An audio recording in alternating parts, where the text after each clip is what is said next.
All right, good morning, everybody. We've done adding and subtracting, and we've done multiplying. So today we're going to do dividing. So here's the example we're going to do. We're going to do x divided by 5 equals 2.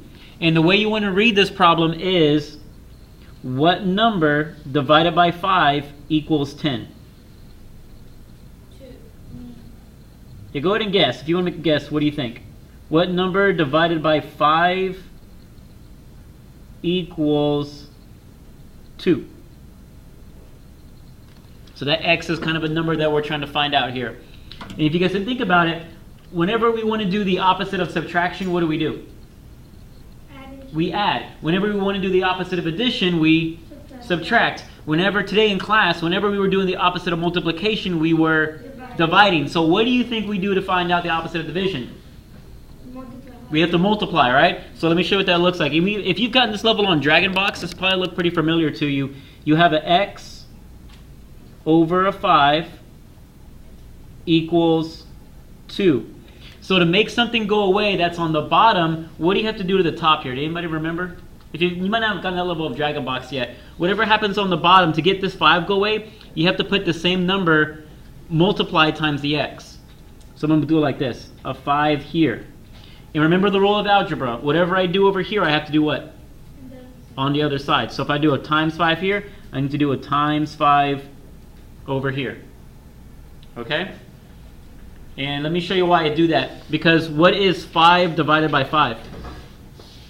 1.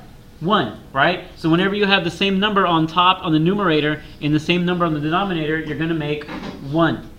So I have 1 times x equals, this little dot means to multiply. What's 2 times 5? 10. And so I have 10. And so I have one x, one DragonBox that equals 10. So my x equals 10. And always go back and check your answer. Is 10 divided by 5 equal 2? Yes, it does. Okay? Does that make sense? Let me do one more problem here and we'll kind of wrap up these notes. Let me do one more here at the bottom.